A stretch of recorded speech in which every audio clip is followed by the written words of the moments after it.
वैध प्लॉट को वैध कराने का प्रोसीजर। दोस्तों, इस समय पे हर क्षेत्र की नगर पालिका म्युनिसिपल कॉरपोरेशंस बहुत ताबड़तोड़ एक्शन ले रही है। बहुत सारी बिल्डिंग, बहुत सारे घर डिमोलिश हो रहे हैं क्योंकि वो अवैध प्लॉट में बने हैं या अवैध कॉलोनी में इलीगल तरीके से बनाए जाते हैं।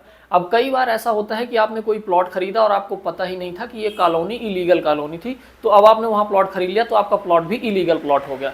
अब जब आप अपने प्लॉट पे परमिशन लेने के लिए जा रहे हैं, आपको घर बनाना है या आपको अपने प्लॉट पे लोन लेना है, तो आप म्युनिसिपल कॉर्पोरेशन के पास, नगर निगम के पास जाते हैं परमिशन लेने के लिए। लेकिन आपको पता चलता है कि आपके प्लॉट में परमिशन ही नहीं हो सकती है क्योंकि आपका प्लॉट अवैध में है या प्लॉट आपका अवैध है या अवैध कॉलोनी में है। आपने जिस खसरे नंबर पे प्लॉट खरीद रखा है वह खसरा नंबर ही नगर निगम के द्वारा अवैध कर दिया गया है। तो इस केस में बहुत सारे लोग परेशान हो जाते हैं और वो ये जानना चाहते हैं कि यदि हमने प्लॉट अवैध खरीद ही लिया कॉलोनी में तो अब उसको हम वैध कैसे करा सकते हैं, उसकी प्रोसीजर क्या होती है। तो इस वीडियो में आपको अच्छे से बताऊंगा। इस वीडियो को देखने के बाद आपका डाउट बिल्कुल क्लियर हो जाएगा। तो वीडियो को एंड तक देखो क्योंकि एंड पे मैं आपको एक ऐसा पॉइंट स्ट्रेटजी बताने वाला हूं जिसके माध्यम से आप अपने प्लॉट को आसानी से और जल्दी वैध करा सकते हैं। तो दोस्तों, जैसे ही आपको पता चलता है कि सबसे पहला आपको क्या ध्यान रखना है कि आपका प्लॉट यदि अवैध कॉलोनी में है तो सबसे पहले आपको अपना खसरा नंबर चेक करना है और किसी उस क्षेत्र के इंजीनियर के पास, जिस भी क्षेत्र में आपका प्लॉट है उस क्षेत्र के आपको किसी इंजीनियर या आर्किटेक्ट के पास जाना है अपना डॉक्यूमेंट लेके। और यदि आपको पता है कि ये अवैध कॉलोनी में है तो आपको सबसे पहला जो काम कराना है वो ये कराना है कि इंजीनियर से आपको पूछना है कि आप हमारा प्लॉट या खसरा चेक करिए, क्या ये अवैध कॉलोनी में है। तो वो वहाँ पे आपको चेक करके बताएगा। तो आपको उसकी लिस्ट ले लेनी है कि ये लिस्ट है जो अवैध कॉलोनी में है और आपका प्लॉट या आपका जो कॉलोनी है वो कब अवैध के रूप में जुड़ा था। अब आपने देख लिया, आपको लिस्ट मिल गई है इंजीनियर के पास से। अब उसके बाद आपको इंजीनियर से दूसरा क्वेश्चन पूछना है, वो ये पूछना है कि यदि हमारा अवैध में है तो आप देखो क्या अवैध के बाद इसको नियमितीकरण में लाया गया है या फिर रेगुलाइज किया गया है। कई बार ऐसा होता है कि नगर निगम किसी भी कॉलोनी को यदि अवैध की हुई है तो उसके बाद उसको रेगुलराइज कर देती है, यदि नियमितीकरण में ला देती है।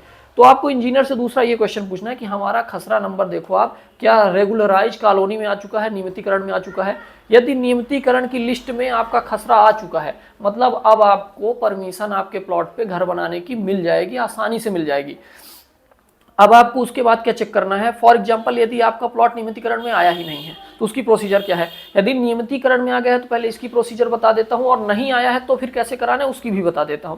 अब समझो यदि आपका दूसरे पॉइंट में नियमितीकरण में आपका प्लॉट या खसरा नंबर आ चुका है तो उसमें क्या होता है कि फॉर एग्जाम्पल आपका प्लॉट किसी कॉलोनी में 1000 स्क्वायर फीट का है, 20 बाई 50 का आपका प्लॉट है और वो नियमितीकरण कॉलोनी में आ गया। तो नगर निगम क्या करता है कि 1000 स्क्वायर फीट आपका प्लॉट है और उसको नियमितीकरण अवैध से वैध करने के लिए एक पार्टिकुलर फीस जमा कराता है पर स्क्वायर फीट में। मान लो 20 रुपए की वो फीस जमा करा दिया कि अब अवैध से वैध कर दिया हमने आपका प्लॉट, तो 20 रुपए पर स्क्वायर फीट की आप एक फीस जमा करो।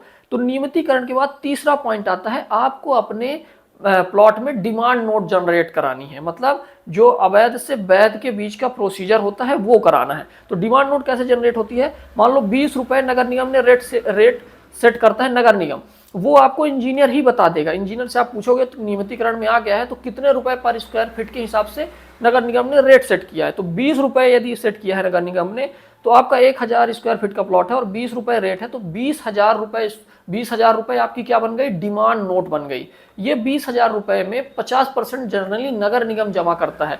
अलग अलग एरिया के अलग अलग रूल हो सकते हैं लेकिन यदि ओवरऑल बात करें तो 50% नगर निगम स्वयं से देता है, 50% क्लाइंट को देना होता है।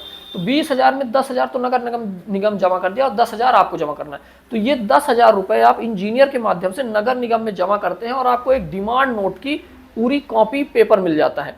मतलब ये हो गया कि अब आपका प्लॉट पार्टिकुलर पूरे कॉलोनी में आपने अपने प्लॉट का अवैध का फीस जमा कर दिया तो अब आपका प्लॉट वैध हो गया।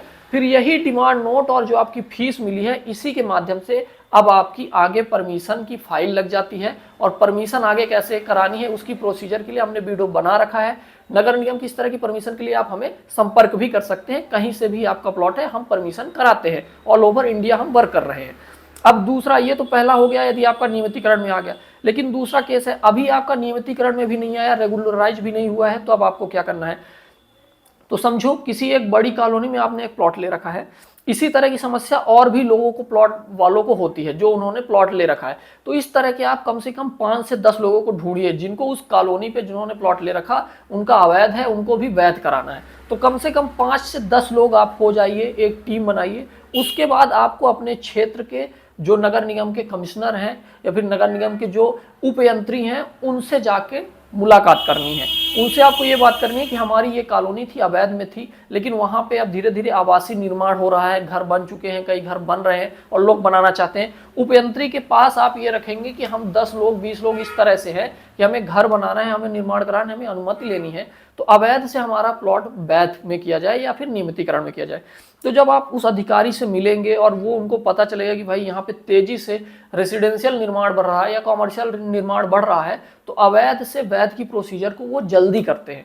तो आने वाले 2 से 3 महीने में यदि आप कमिश्नर साहब से जाके मिलते हैं और अपनी बात रखते हैं और आप बहुत सारे कई लोग हैं, तो इस केस में वो क्या करते हैं, आपकी अवैध कॉलोनी को अलग अलग तरीके से वो अलग अप्रूवल लेके उसको फिर रेगुलराइज कॉलोनी में चेंज करते हैं। फिर पूरा सिस्टम वही हो जाता है। यदि उन्होंने, अब आप उनको थोड़ा सा फॉलो अप करते रहिए, फीडबैक करते रहिए, तो अब आपकी कॉलोनी को रेगुलराइज आपको कराने का ये तरीका मिल गया। आप कमिश्नर से, उपयंत्री से जाके मिल सकते हैं और उनसे रिक्वेस्ट कर सकते हैं, तो अब आपकी कॉलोनी रेगुलराइज कॉलोनी के प्रोसीजर में आ जाएगी। और जैसे ही आएगी तो कुछ ही समय में इसी तरह वो एक पैसा आपको डिसाइड कर देंगे कि पर स्क्वायर फीट इतना लगेगा, तो आप सभी लोग अपना अपना एरिया के हिसाब से पैसा जमा करके डिमांड नोट जनरेट करा के उसको वैध करा सकते हैं। अब वैध हो गई तो उसको परमिशन कराने की प्रोसीजर बिल्कुल सेम है। उसके लिए हमने वीडियो बना रखा है, वो हम लिंक में डिस्क्रिप्शन में भी डाल देंगे, आप जाके वहां से देख लीजिएगा। और यदि ये पूरे वीडियो में ये इन्फॉर्मेशन हेल्पफुल लगी हो तो इस वीडियो को, चैनल को सब्सक्राइब कर लीजिए और वीडियो को लाइक कर दीजिए। Thank you.